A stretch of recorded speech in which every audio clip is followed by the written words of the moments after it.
everybody. I'm Will. And I'm Kristen. And this is So I'm watching Lost, Season 1, Episode 7. The Moth.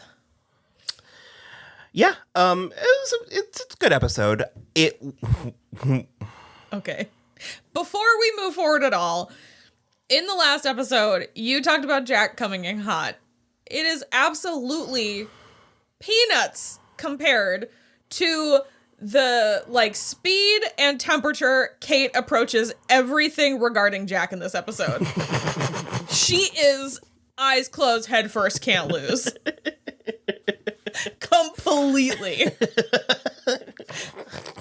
I feel like she flew down that mountain to get to the fucking valley. She was like, forget my responsibilities, whoosh. And then she Sonic the Hedgehog down the mountain to get there. So, well, I was going to say, I remember when I first watched this episode, I remember it being far more, it resonating, it being far more sure. Oh my God. And watching it this time is a little heavy-handed. It's pretty heavy-handed. That's, okay, I'm never claiming that this show is not heavy-handed. It's the subtlety that we come to Lost. It's the subtlety and nuance. Although, if I'm being honest, there is a pretty subtle, nuanced moment between Kate and Sawyer that I actually really enjoy. And it's when I start actually enjoying Sawyer as a character. Which is? When they are, Sayid has left them on the mountain to, wait for the signal or whatever. And he, lets slip that Jack has been, caved in or whatever. Difference between us ain't that big, sweetheart. I guarantee you if he had survived a few more weeks on this island, you'd have figured that out. What did you just say? Ah, damn. Didn't I tell you? Word from the valley is St. Jack got himself buried in a cave. What? He is just he's well, Jack's dead. And I'm to the point where I'm watching it going, huh? Yeah. Who died? I was there was another Jack that died? And then I was oh, he's being, well, so I think... he went to tell her, correct? Uh-huh, and then she was a total cunt to him. I'm not saying you should withhold information, but, I don't know. We also got him with his shirt off, I think, for the first time. Woo. It's a really good combination of soft and hard lines. Oh, man. He's also broad.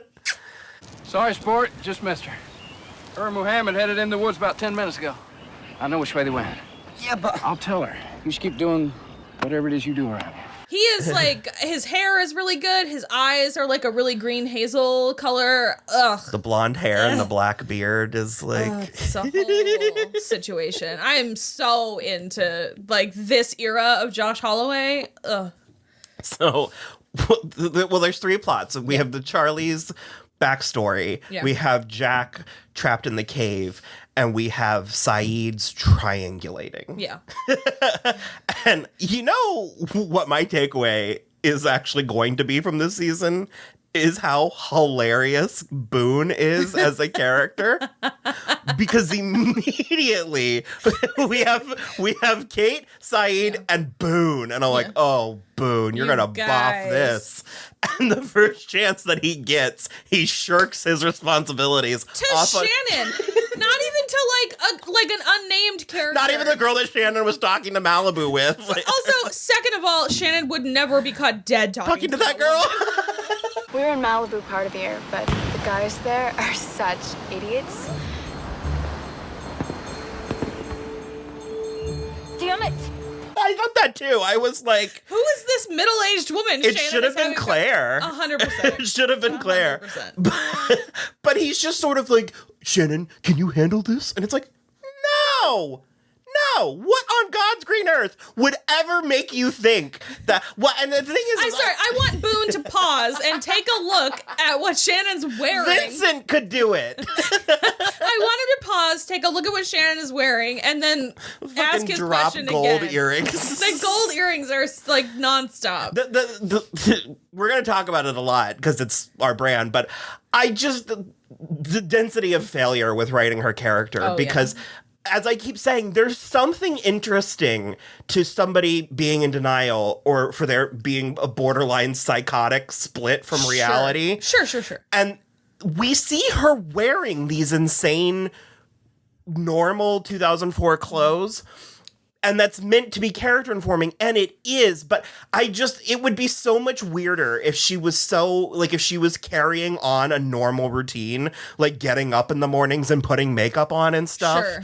And I just really wish that we sort of got closer to that. Yeah. Like this sort of like... Manic, yeah. Well, the other thing, too, is I think it's meant to be funny that she's just, like, putting on these, like, outrageous outfits, but, like, I am 100% in the camp that that's all she packed. Mm-hmm. She doesn't have other clothes available to her. And it's the type of thing... But it's like, you can tell she's matching and, like, the jewelry and stuff. She's trying, yeah. I mean, those are the clothes she has. Like, I don't believe she packed jeans to go to Australia, you know As I recall, they do start making her clothes more practical. I think they do a little bit, but that's the other thing, too, is, like, she also... Maggie Grace is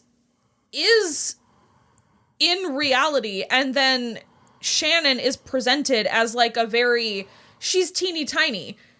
I don't think anyone else's clothes on the island are going to fit. So she can't be wearing practical clothes. She's teenier than the rest of them. So it's just sort of like, I think it is character informing, but I think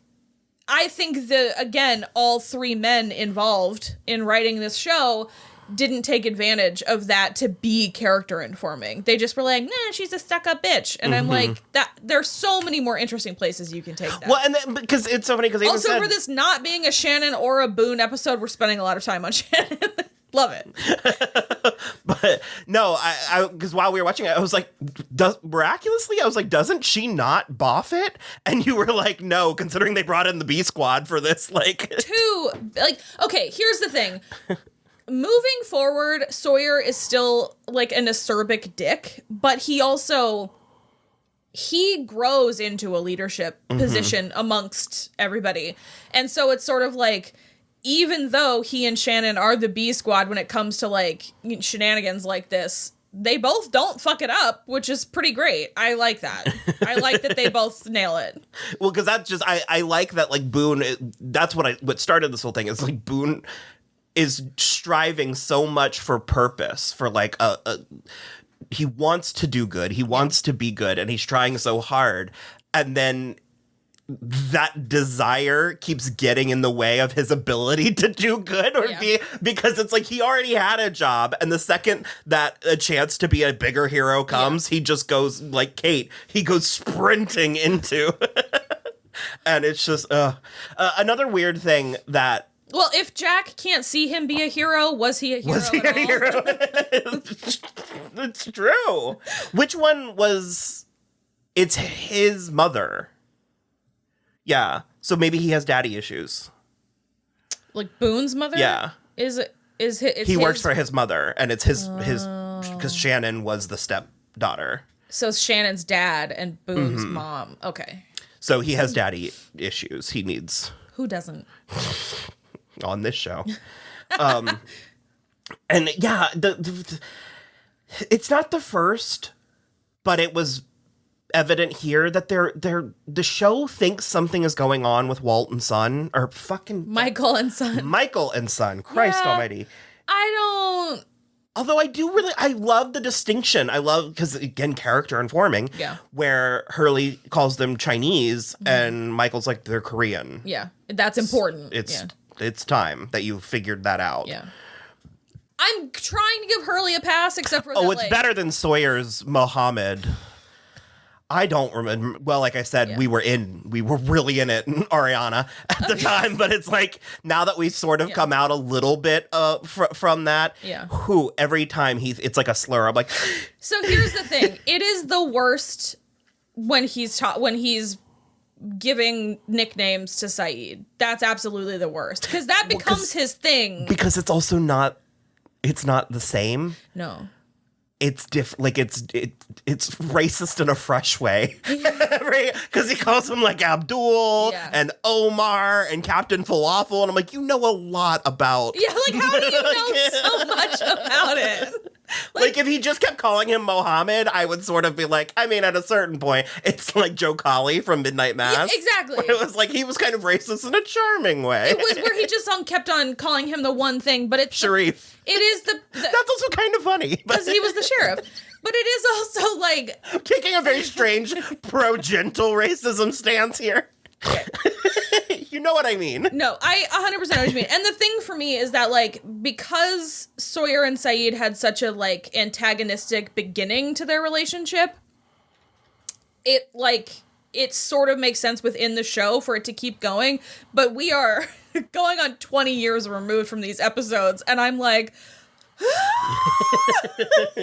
like it just keeps happening, and I'm like, can you call him something else?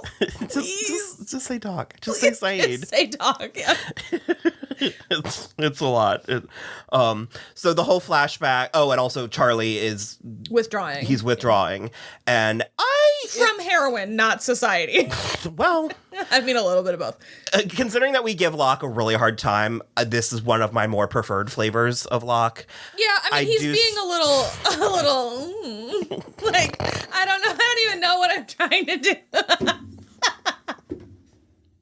I mean, he is Jamal Locke. No, he's playing the magician. The magician? Yeah, the sage. You know, he's really putting it on for the back row. Yes, that's accurate. I don't know. It's just he's being really smug about it. He's being really like, well, I'm gonna let you ask for your drugs 3 times. I'm gonna learn you. I'm gonna teach you a lesson here. Yeah, and it's like, well, and I like to a certain point I get it, because he's like, if I just get rid of your drugs, then it's not your choice. You have to choose to not be taking them anymore. You'll feel like you accomplished something. Exactly, which I get. Versus something was done to you. And I agree, but I agree to a point. I don't think that this is the way to go with everybody. But then, also, Jack is really slow on the uptake. I was like, Jack, like he gets there, okay. But there was a part where I was like, he is not an ER doctor. He's a surgeon. Okay. It's a totally different thing. But yeah, so Locke is like, I will give you 3 chances. He was like, you can ask for your drugs back 3 times. On the 3rd time, I'll actually give them back to you. Yeah. And Charlie, Dominic Monaghan really sells the struggle, and he's trying to find purpose, and he keeps getting in the way. And Jack says the words to him, "We don't need you." Yeah. Like, I think he couches it with a right now, but I'm just like, whoa, dude. Please. And then we have these really, really heavy-handed flashbacks with his brother and the band, and it's the typical, like... I think his brother's got a lot of fucking nerve. A lot of fucking nerve. It's the typical behind the music, like what you think, but... First of all, Charlie didn't have a single chance in hell. He was trying to quit the band because he fucked 2 women the night before. 2 indiscriminate women that he doesn't have any idea about them, and then watched them fuck each other. And he's like, I just don't know if I can do it. So he's trying to quit the band, and his brother comes to the church where he's giving confession about his debauchery the night before. And it's like, we got signed by a record label. And so then they go on tour, and it's like great for a little while, and then the brother starts doing like immediately heroin. They do present it like he just goes nose first, and I'm like, into heroin. I'm like, look, I understand the lifestyle. You know, I understand how those things get, and party hard, and I've seen Marie Antoinette. I know how it goes. You don't know how our after parties look when we're done doing this.